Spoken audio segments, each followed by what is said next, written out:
Ilang buwan na lamang ay paparating na ang FIBA Asia Cup, and bago yan ay magkakaroon ng practice ang ating Gilas Pilipinas dahil hindi biro ang susuungin ng ating national team. It is expected na walang Kai Sotto, although marami nagsasabi na pwede siya dahil mabilis ang pagaling, and by FIBA Asia Cup ay nakuha niya na at least ang minimum 6 months of recovery.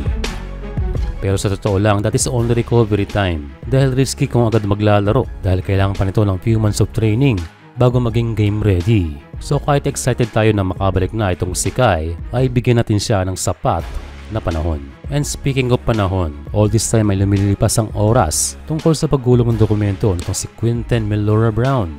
Nakatalakay ito sa article ni Dinkinito Henson at may mga balita noon na inasikaso na ng SBP para isangguni si Quinten sa International Basketball Federation. Well, it is understandable na naging maingat ang SBP dahil gusto nilang masigurado na magiging eligible si QMB. Ayon sa report ay hawak na ni Brown ang kanyang green passport, which is pasok sa before 16 ng FIBA, pero ang magic word ay hindi ito nagamit. Kung babasihan natin ang Philippine Embassy, ang pagkakaroon ng passport ay isang proof of citizenship or strong indication that he is a citizen.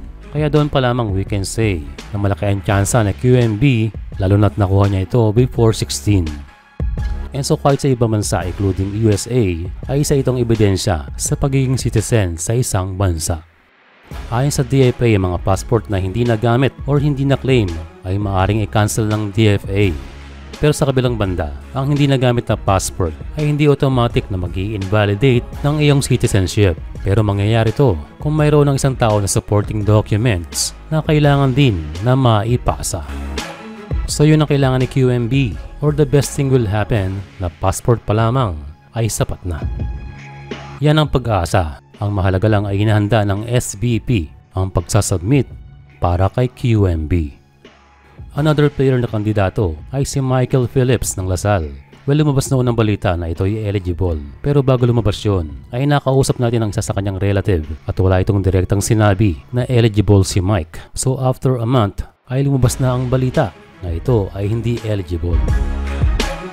So still a candidate, pero for exception na. Nakatulad nila Greg Slaughter at Chris Newsom, at ang paraan sa ngayon is magpatuloy sa paglalaro sa ating bansa, and his next destination must be the PBA. And so exception din ang pag-asa ng isa pang candidate na si Angelo Kwame.